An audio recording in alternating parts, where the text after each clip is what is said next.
smoke rose thick from the volcanic valley as the chants of the alien elders echoed between black cliffs. The ground burned with red light from the lava flowing deep below. High above the fire, a young alien girl with glowing blue skin hung. From thick ropes, her arms bound tightly above her head. Her dress was made of rough cloth torn and burned at the edges. Her long black hair moved with the rising heat as her golden eyes stared in fear at the circle of elders around her. She had not screamed when they tied her. She had not begged. She knew the ritual was older than memory, and no one had ever escaped it. The alien elders watched in silence, sitting on stone thrones carved into the rock. Each one held a trident glowing with blue fire. Their faces were cold and proud. They were the high speakers of the Ashen tribes, the ones who gave orders and took no questions. To them, the ritual was not cruel. It was tradition. Every century, one of their kind was sent as an offering to the void gods in return for power and protection. And this time, they had chosen her. But what they didn't expect was a voice that didn't belong to their world. It cut through the flames and the drums. A single word, loud, human, angry. Stop. The elders turned slowly. Their tridents sparked. Across the fire-lit bridge of rock stood a human, alone, shirtless, covered in ash and blood. His muscles looked carved from war itself. His eyes locked onto the girl. He didn't blink. "You will not take her," he said. The oldest elder stood and raised his staff. "You are not of this world, outsider. You do not speak for her. She belongs to the void now." The human didn't move. He stepped forward, the ground shaking with each step.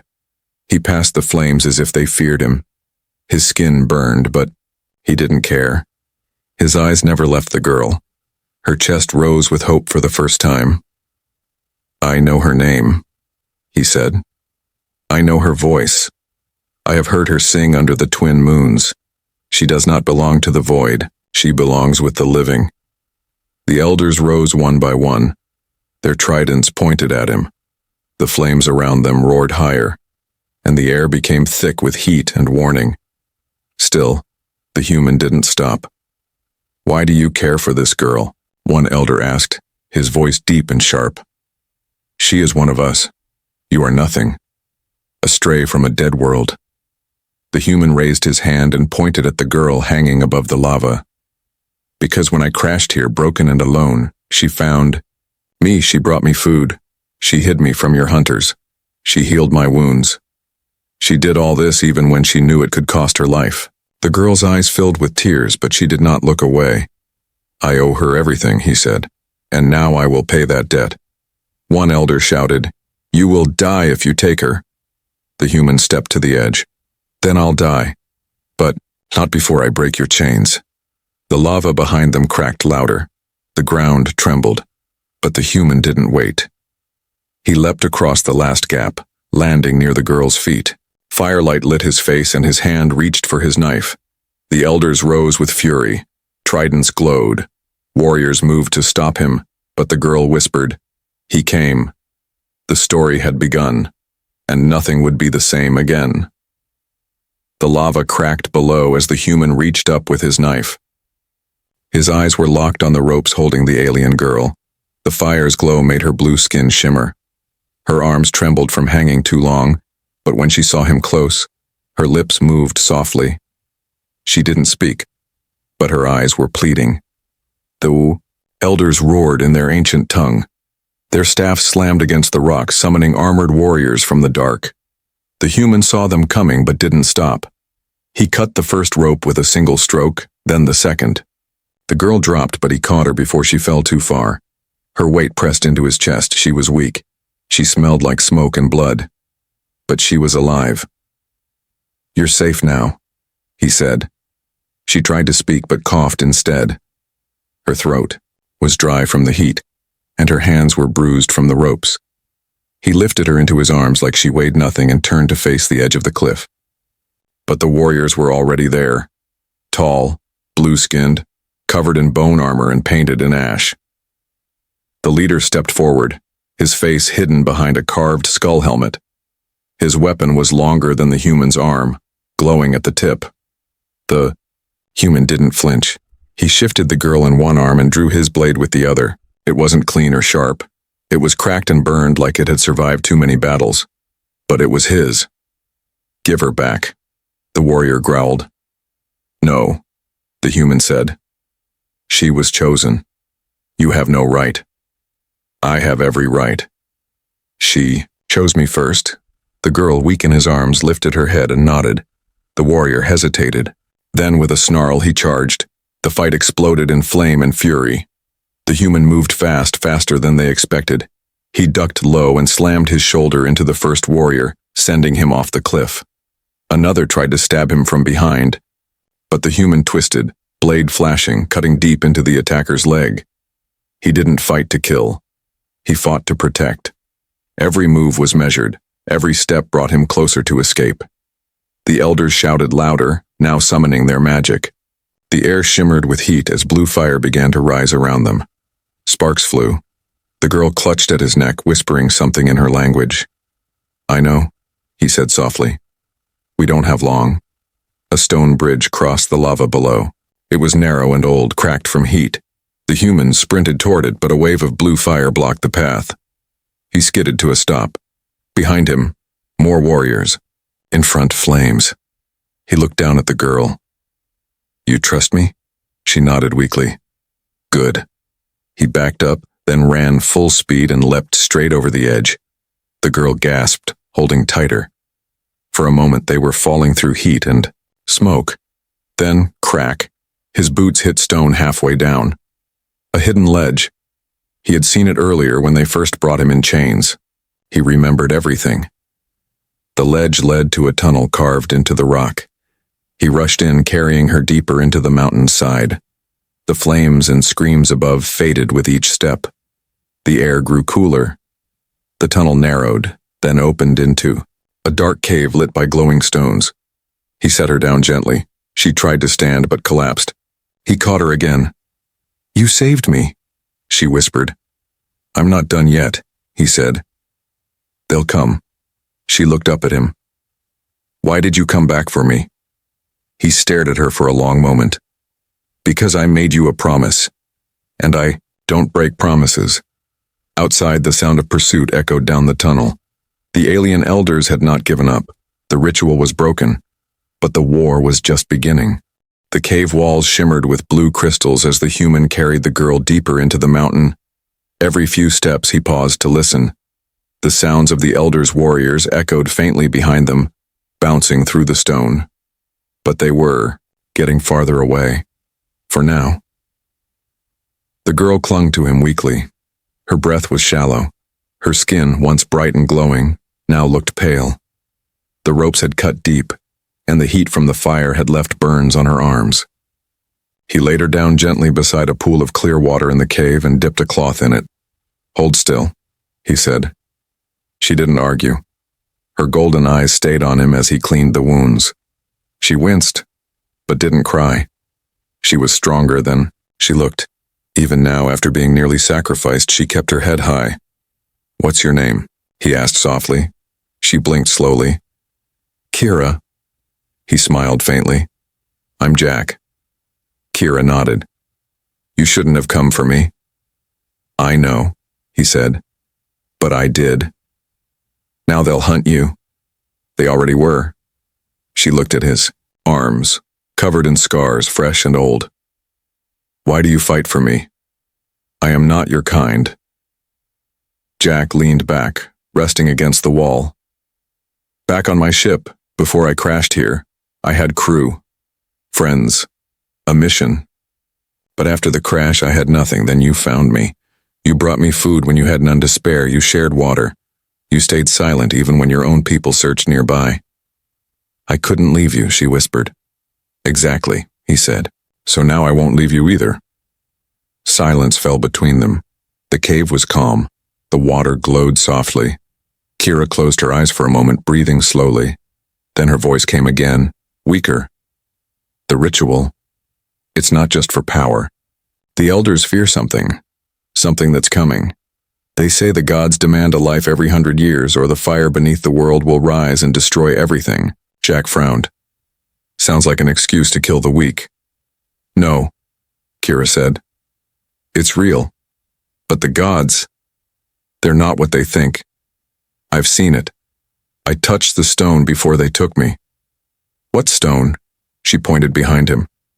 Deep inside the cave, beyond the pool, there was a crack in the wall. Faint green light pulsed from it. They call it the Heart of Fire.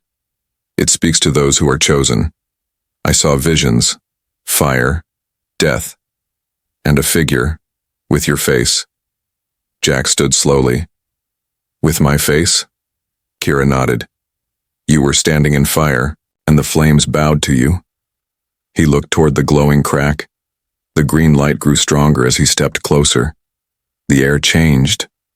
Warmer, heavy, like something ancient was watching. He reached the crack. Inside, buried in the stone, was a shard, black and glowing with lines of fire. It pulsed as he approached, and as his hand got closer, the light flared. He froze. Voices echoed in his mind. Not words, but feelings. Rage, hope, power. It was as if the mountain itself was alive, waiting for something. Someone. He turned back to Kira. They tied you for a ritual to stop this thing? Yes, she said. But I think they lied. The heart doesn't want death. It wants a protector. Jack stared at the shard. Then maybe it wasn't you they were supposed to sacrifice. Outside, the warriors were getting closer again. The sound of boots on stone. Shouts in the alien tongue. Jack clenched his jaw and stepped away from the shard. He lifted Kira into his arms again. Time to move, he said. We need to find out what this thing really is. Kira's voice was soft. You touched it, it responded to you. That's never happened before. Then maybe the gods aren't looking for a sacrifice, he said. Maybe they're looking for a human. The cave grew colder as Jack moved away from the glowing stone, carrying Kira in his arms. Behind them, the tunnel began to echo with the voices of the warriors. They were still searching, their tridents lighting up the dark, casting blue shadows against the walls. But Jack had already memorized the paths. During the days he had been hunted here before, he had explored every turn, every narrow gap that led to safety. Kira was barely conscious now. Her skin had started to glow again, but it was weak. He knelt near a deeper part of the cave where the air was dry and clean. He laid her down and wrapped his arms around her to keep her warm. For a moment, everything was quiet. Then the mountain trembled. It was small at first, just a rumble, like distant thunder. Then the floor cracked beneath the glowing stone behind them. Jack looked up sharply. The green light from the shard flared brighter. He could hear it again, those strange feelings, louder this time. The mountain wasn't just alive, it was waking up. Kira stirred, opening her eyes. It feels you. What is it? Jack asked. They say it was placed here before our history, before we came to this world. A piece of something older. The elders claimed it was a curse, but I think it's a warning. Jack narrowed his eyes. Then why keep it hidden? Because it listens, Kira said, and they're afraid of what it might choose. The words made sense. The way the stone had reacted to him, the way the mountain had trembled. Jack wasn't from this world. He didn't belong to their bloodlines or their rules, but the stone had lit up for him. It had seen something. He stood and walked back toward it. The light pulsed as he got closer. His reflection glowed red in its smooth surface. He reached out again, just his fingertips. Flames burst along the cracks in the walls. Not hot, not wild. Controlled, focused, like arms reaching out to greet him. The mountain responded to him like an old friend waking from a long sleep. Behind him, Kira sat up, eyes wide. It accepts you. Then the voices came, real this time, alien but clear. From the cave walls, from the stone, from the earth beneath. Protector, you are not from this soil. but your heart burns with fire. Will you bear the mark? Jack didn't speak. He just nodded. The shard in the wall cracked open, revealing a smaller, sharp piece inside, almost like a blade made of flame and stone. It floated toward his chest slowly. Jack didn't move. It touched his skin, then sank in with no blood, no pain, just heat. His eyes flashed. Symbols glowed along his arms. Faint, ancient. Kira gasped. The mark of the chosen. The moment ended and Jack staggered back, catching his breath. His heart raced like thunder. His muscles trembled, not from weakness but from new strength waking inside. Then the cave shook again, louder. The warriors had found the entrance. A loud cry echoed from the tunnel. Jack turned to Kira. We have to go, now. Kira tried to stand but stumbled. Jack helped her up, steadying her. Her strength was slowly returning, but not enough. Where? She asked. He pointed toward the back of the cave. There's another exit. It leads to the cliffs. From there I have a plan. She nodded, trusting him fully now. As they moved, Jack felt the power from the shard still inside him. It wasn't just strength. It was something more. Something ancient that watched the galaxy from the shadows. And now it had chosen him. But the elders wouldn't give up. They were coming. And they had no idea the fire they were chasing had already found its champion. The wind howled as Jack and Kira stepped out from the tunnel and onto the high cliffs. The sky above them was filled with dark smoke and red clouds. Ash drifted down like slow snow, covering the rocks and their clothes. Far below, the lava river burned through the valley. The air smelled of fire and ancient stone. Jack led her along a narrow path cut into the edge of the cliff. He had found it weeks ago, hiding from hunters. It was dangerous. One wrong step could mean falling to death, but it was their best chance now. Kira leaned on him, her steps still unsteady. But her glow had returned, and her eyes were alert again. She looked at him as they walked. What did it say to you, the shard? Jack didn't answer right away. He kept his eyes on the path. It called me protector, he finally said, and it gave me something, a mark, I think. I don't fully understand it yet, but I feel different, stronger, like something inside me is awake now. Kira reached for his arm. She touched the glowing lines on his skin. This is the mark from the old tales, from before our time. Only one being ever carried it before. The first outsider who faced the fire gods and made them kneel. Jack frowned. I thought your people said that was just legend. She nodded. That's what the elders told us, but now I think they were hiding the truth. Suddenly, behind them, a loud horn echoed through the cliffs, a sound like thunder. Jack stopped and looked back. The warriors had found the path. On the far end of the ridge, 3 figures appeared, tall, armored, their tridents glowing. More followed. Behind them, the elders themselves were coming, robes flowing in the wind, their eyes glowing with fury. Kira gasped. They brought the High Council. They never leave the inner chambers. Jack scanned the ridge. There was no time to run, they'd be surrounded. He set Kira down gently behind a large rock, shielding her. Stay down, he said. If anything happens to me, don't wait. Follow the ridge west. There's a broken shuttle down there. Use it to hide. She shook her head. No. I stay with you. He touched her cheek. Then just trust me. Jack turned to face the path. The warriors marched slowly now, forming a wide line. The lead elder raised his staff. You have broken sacred law, outsider, the elder said. Return the girl and surrender. We may yet let you live. Jack said nothing. The wind pulled at his hair and clothes. The markings on his arms glowed brighter. His eyes narrowed. She was never yours to give, he said. The elder slammed his staff into the rock. A shockwave rushed across the cliff, knocking dust into the air. You dare challenge the old gods? I don't care about your gods, Jack replied, but I won't let you hurt her. The warriors raised their weapons. Energy crackled. The sky above flickered with thunder. Kira crawled to the edge of the rock and watched as Jack stepped forward alone against them all. Then the light from the mountain behind him surged. A pillar of green fire shot into the sky and Jack's mark flared like a sun. The warriors hesitated. Even the elders paused. Something ancient had answered. Jack spoke again, louder this time. You bound her to fire thinking it would protect you. But I carry something greater now. Not fear, not power. I carry her choice. The flames along the ridge shifted. They didn't attack. They waited. Then, from deep within the valley, a sound rose. Not a roar. Not a scream. A song. Low, echoing, impossible. The same sound Jack had heard in the shard's presence. The mountain was awake, and it had chosen sides. The air around the cliffs turned hot and sharp like lightning waiting to strike.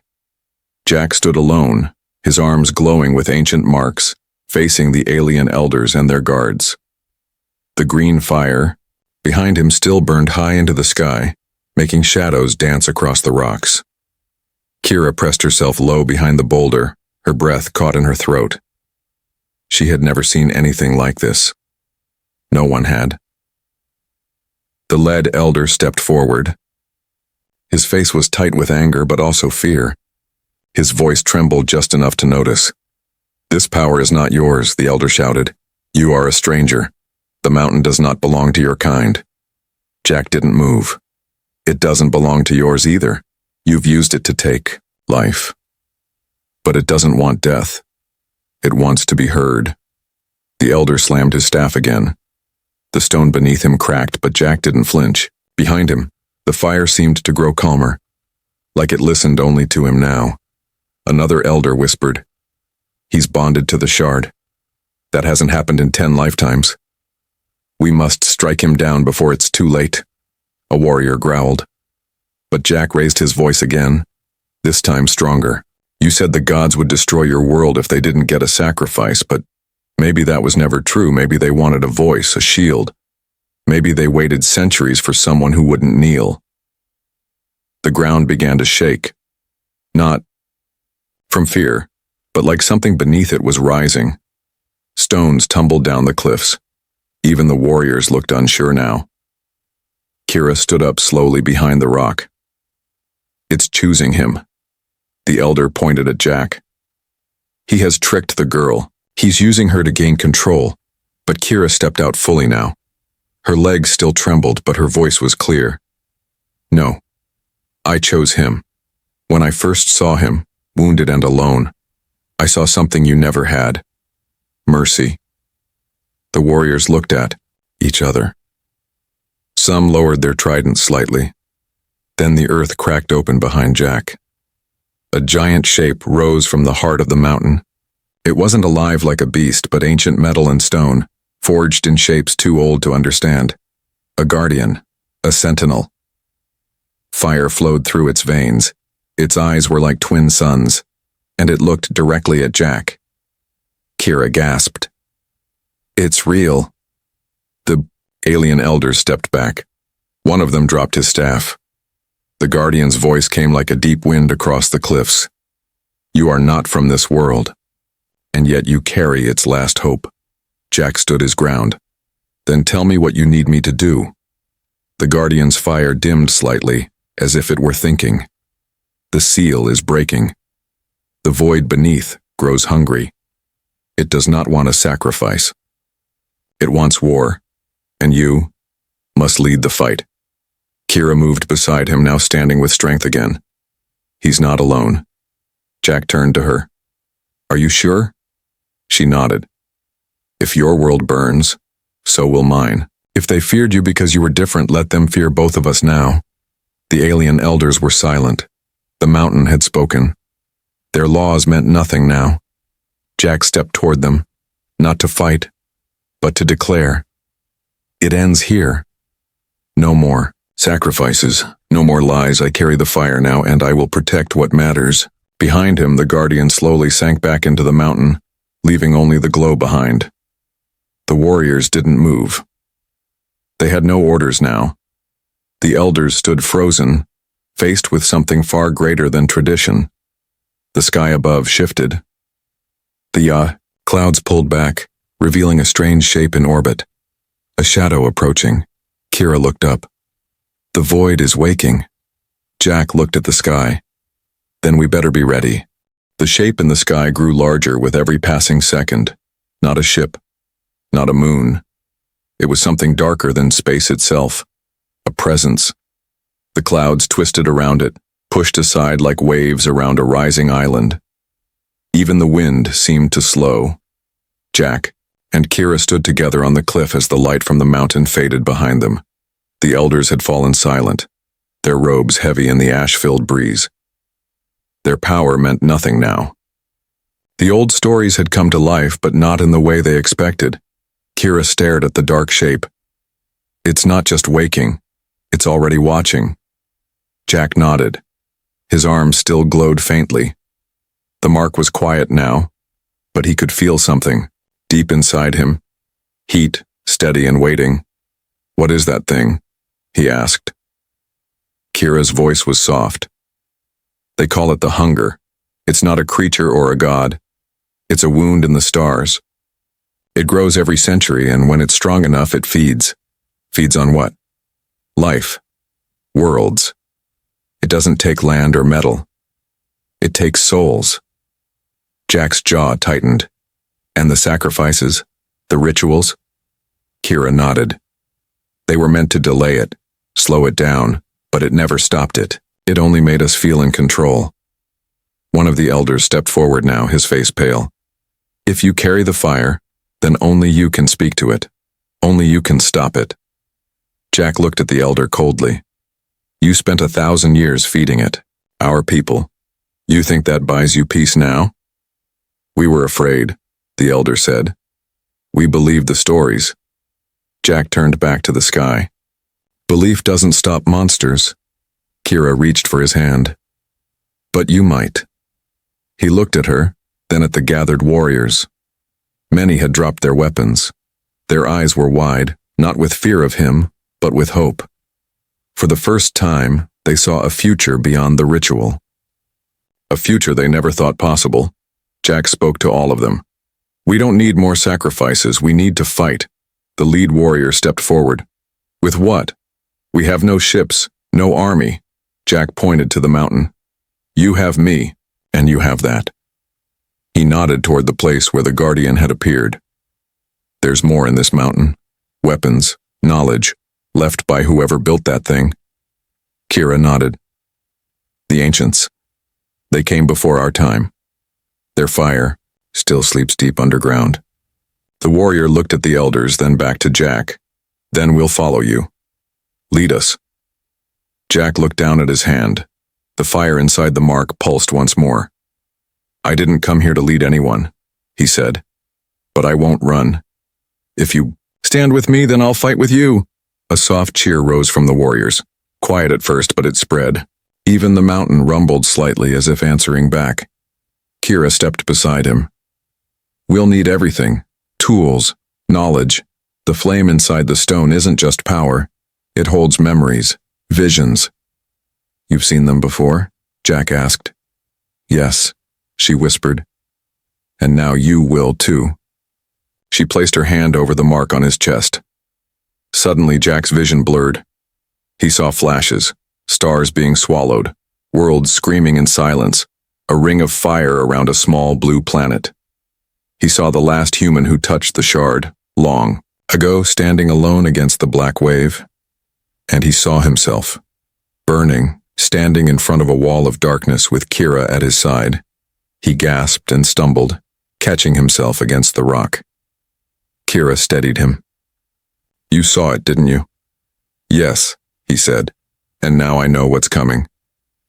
The void was close, too close, and this world had only one fire left to light the way. The mountain had gone quiet again, but only on the surface. Below the rock, deep in the caves, ancient machines began to wake. Gears turned slowly. Forgotten lights flickered on after sleeping for ages. The mountain had heard the fire-bearer's voice, and it was answering.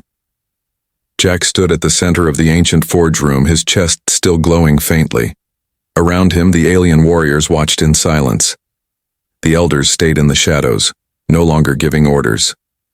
They had lost control. Now, they listened to a human who had come from the sky, and who now held the key to their survival. Kira stood beside Jack, studying the walls. Strange symbols moved slowly along the stone, like they were alive. She had never seen them before, but somehow she understood them. "It's a map," she said. "A path through the stars. These marks, they match the same patterns I saw in the shard's vision." Jack traced a glowing line with his finger. "It's not just a map, it's a warning. Look, this place, it was attacked before. Thousands of years ago. The void came here once already." Kira nodded. "And this mountain was built to stop it. A shield. A final wall." "But it didn't last," Jack said. "It held the void back, but only just. That's why the rituals started. They were never part of the original plan. Just fear passed down through generations." A soft hum filled the chamber. At the center of the room, a large circular platform began to rise. On it lay armor, not like the ones worn by the alien warriors. This was older, sharper, built for someone human. Jack stepped forward. As he reached for it, the armor glowed and opened like it was expecting him. He looked at Kira. She nodded once. He stepped into it. The plates sealed around him, not with force, but like they were part of his body. The glowing lines on his skin pulsed and spread into the armor.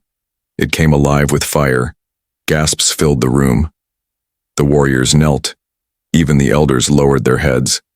Kira whispered, "You're not just the protector, you're the weapon." Jack's voice was calm. "Then it's time we start using it." Over the next hours, the mountain became a forge again.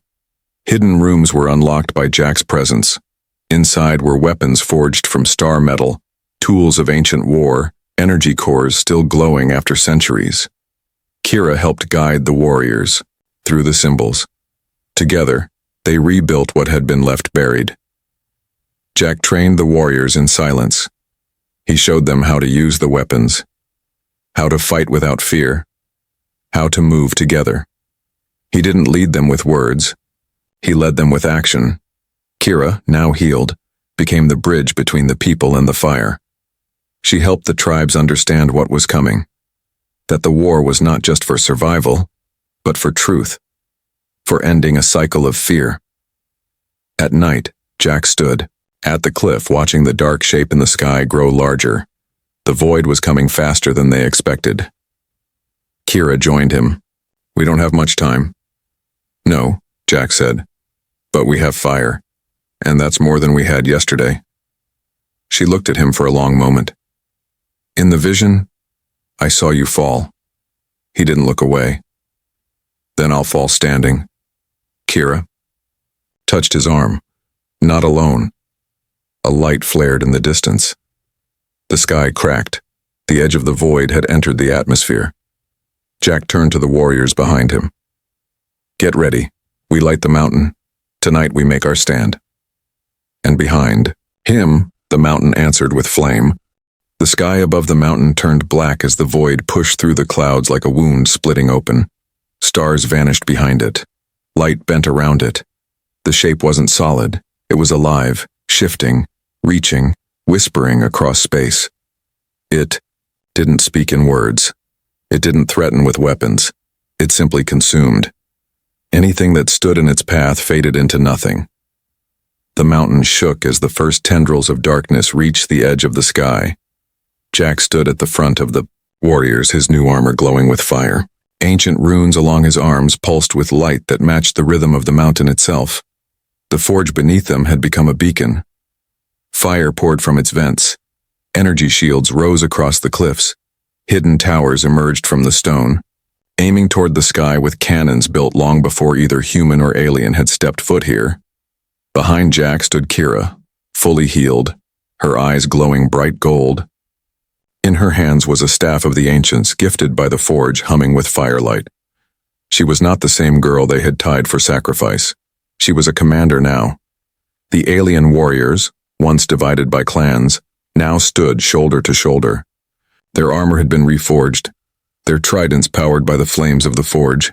Even the elders, shamed and silent, now watched in awe from the rear. Jack raised his hand. The mountain answered. A deep vibration moved through the cliffs, and the guardian of fire rose once more, towering, silent, burning with purpose. And then, the void descended. A crack split the sky and a shape came through. Not a ship, a shadow with hundreds of limbs, faces twisted within it, screaming, whispering, reaching. Souls it had consumed before. Now it had come for this world. The first strike came fast. A bolt of darkness shot down toward the mountain. Jack raised his arm. The mark on his chest flared, and a barrier of pure flame blocked it. The energy exploded across the ridge, but didn't break through. "Hold!" he shouted. The alien warriors roared. Cannons fired. Streams of fire lit the sky, cutting through the darkness. Explosions cracked like thunder. The sky became a war zone. The void's tendrils lashed out, wrapping around the edge of the cliffs. They pulled with impossible force, trying to break the rock apart. Jack ran forward, blade glowing, and sliced through the tendrils as they reached for the warriors. His strikes burned with heat beyond normal fire. The void screamed, not in pain, but in rage. It was not used to resistance. Kira raised her staff, calling the energy of the mountain to her. She cast light into the sky, a signal to the stars, one the ancients had used when they faced the same terror. Above, the guardian fired a beam of flame directly into the center of the void's body. The shadow twisted, but didn't fall. It simply reformed. Jack looked up. "It can't be killed," he said. "Not like this." Kira stood beside him, her voice clear. "The vision showed me. You don't destroy it. You seal it." "How?" "Together. With the fire. The heart of the mountain must be given fully to you." Jack stared at her. "If we fail, we burn with it." She didn't blink. "Then we burn." They turned together and ran back to the forge chamber, where the final part of the weapon waited, the core flame. A living fire that had not been touched in centuries. The mountain spoke again. To light the final flame, the protector must give all. Jack placed his hand on the pedestal. The fire surged into him. His armor lit up from within. His eyes turned white-hot. Kira stepped beside him, placing her hand over his. "Then let it take both of us." Outside, the sky cracked in two as the void stretched wide to swallow the entire ridge. But inside the mountain, two hearts, one human, one alien, burned as one. The chamber filled with blinding light as the mountain's heart poured its fire into Jack and Kira. Flames wrapped around their bodies, not to burn them, but to become them. Their skin glowed, their breath turned to smoke. Their eyes no longer held just fear or hope, they held memory. The fire remembered everything. The first war, the first loss, the first protector who had failed. It did not want revenge. It wanted balance. The mountain spoke one last time. Two hearts, one flame. Let the seal be complete. Outside, the void screamed. The sky tore wider. Darkness pushed down in full, its limbs reaching across the cliffs, crushing stone and tearing trees from the earth. The warriors fought bravely, but the shadow was endless. Even the guardian, glowing with fire, began to flicker. Then the forge erupted. Not with smoke, not with heat, with light. A beam of pure golden fire burst from the center of the mountain, stretching high into the air. At the center of it stood Jack and Kira, no longer as they were, but as something new. Their bodies shimmered with armor and fire. Their hands held no weapons, only open palms glowing with unity. The void paused. For the first time, it felt something it had never known before. Fear. Kira raised her hand, and the flames followed. Jack stepped forward, his voice like thunder and wind. "We are not afraid of you." The sky answered with a scream, and the void dove straight toward them. But they didn't run. Together they reached out, and the fire leapt from their chests into the sky. A spiral of ancient power spun upward, surrounding the void like a cage. The mountain rumbled. The cliffs cracked. The forge trembled with its final breath. The seal closed. The void struck the fire, but it didn't escape. It bent. It folded. It vanished inside the burning light locked away behind the ancient seal. The sky burst into white, then silence. And then peace. The wind returned. The sky opened. The darkness was gone. Below, the warriors fell to their knees, staring at the mountain in awe. The elders wept openly, their pride finally broken. The guardian bowed its giant head and went still, returning to its sleep. But Jack and Kira were gone. No bodies remained, only the mark, glowing on the stone floor of the forge, a reminder. Weeks passed. The world healed. The tribes worked together now, building watchtowers and learning from the mountain's archives. The weapons were not used again. They were studied, understood. But every year when the sky turned red for one night, the people lit a fire at the top of the mountain. Not for sacrifice, for memory. And on quiet nights, they say a pair of glowing figures can still be seen walking the cliffs. One human, one alien, watching, guarding, together forever.